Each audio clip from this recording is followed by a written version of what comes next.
حي على الصلاة.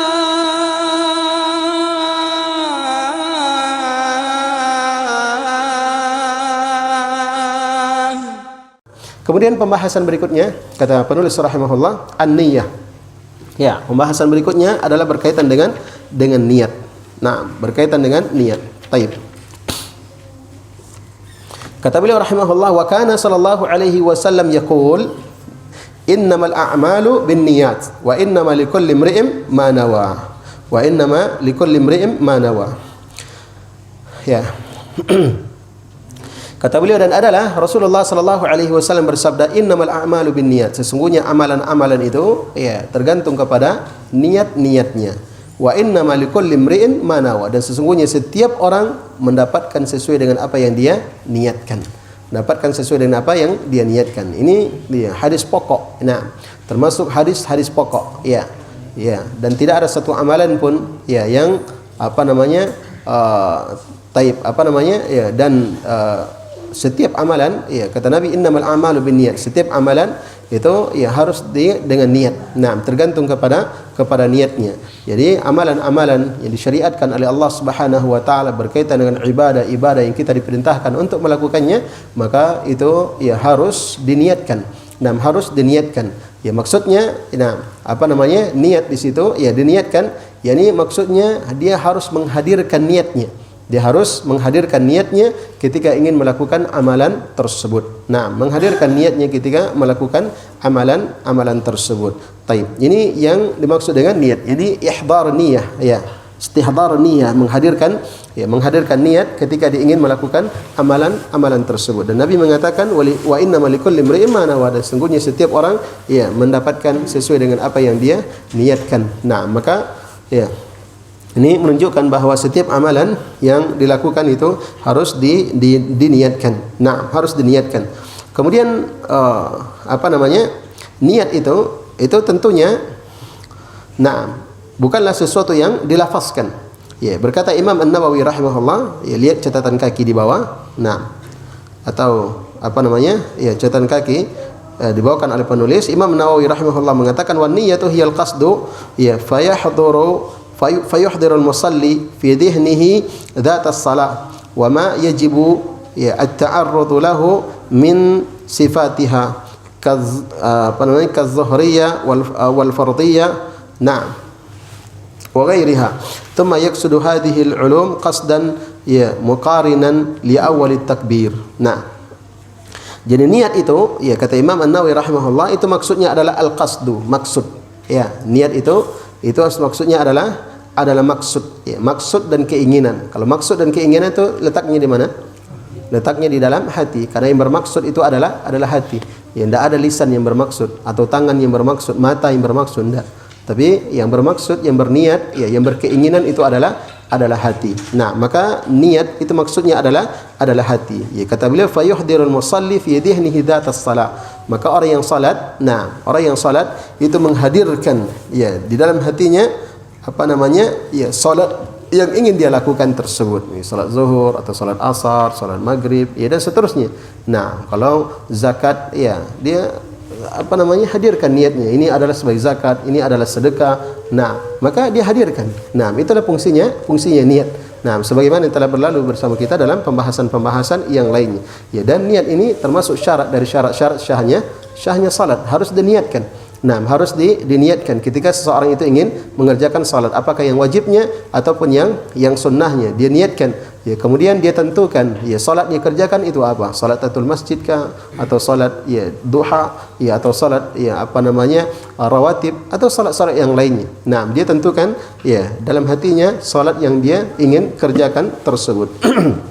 Nah, kemudian ya menjaharkan niat ini tentunya ya adalah perkara yang terlarang. Nah, perkara yang terlarang.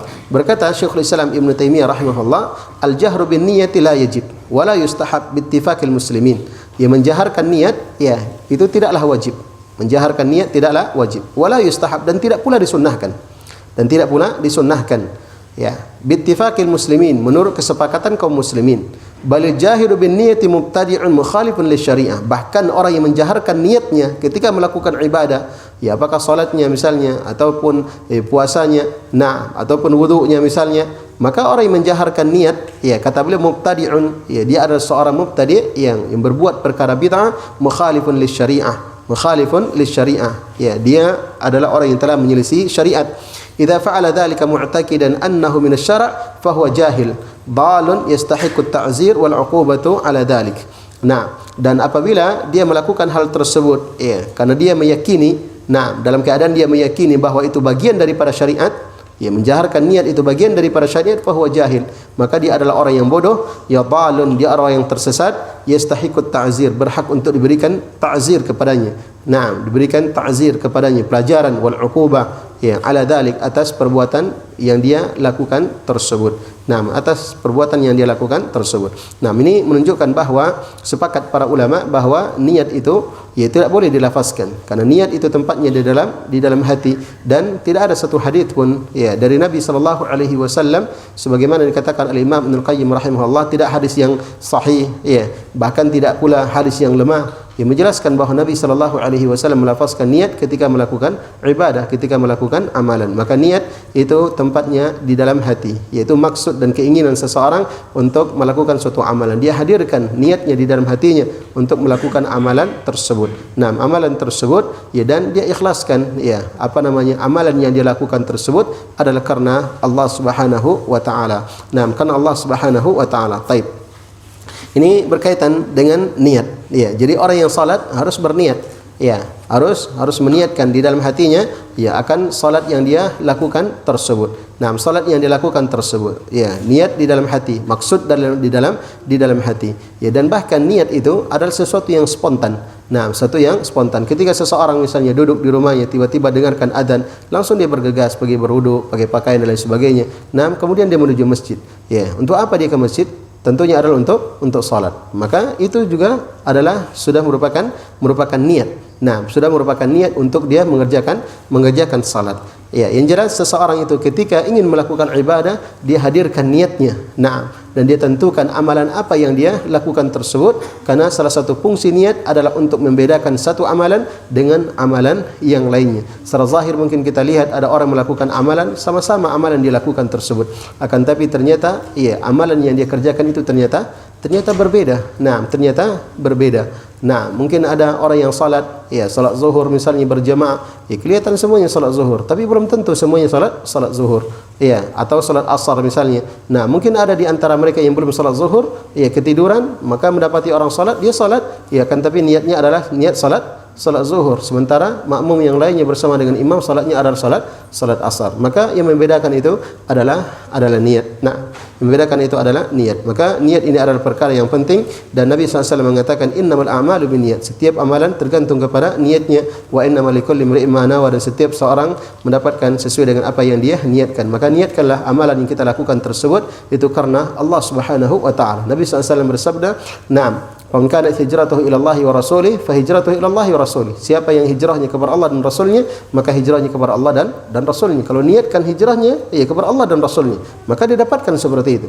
Tapi orang siapa yang hijrahnya lidunya yusibuha, untuk mendapatkan dunia, aw imra'atin yankihuha, atau ingin mendapatkan seorang wanita yang, atau untuk mendapatkan seorang wanita yang ingin dia nikahi, nah, atau karena ingin seorang wanita ingin dia nikahi, maka fa hijratuhu ila ma hajara ilaihi, maka hijrahnya adalah seperti, ya, apa yang dia maksudkan untuk berhijrah tersebut. Nah, maka seseorang mendapatkan sesuai dengan apa yang dia niatkan. Maka niat itu, ya, adalah menghadirkan niat untuk, ya, melakukan ibadah dan menentukan ibadah yang dilakukan tersebut, dan kemudian juga yang dimaksud dengan niat adalah meniatkan bahwa amalan yang dilakukan itu adalah karena Allah Subhanahu wa taala. Dan para ulama mengatakan, nah, ketika Imam Al-Bukhari rahimahullahu taala, ia menjadikan hadis innamal a'malu binniyat ini sebagai hadis yang pertama dalam kitab Sahih Al-Bukhari.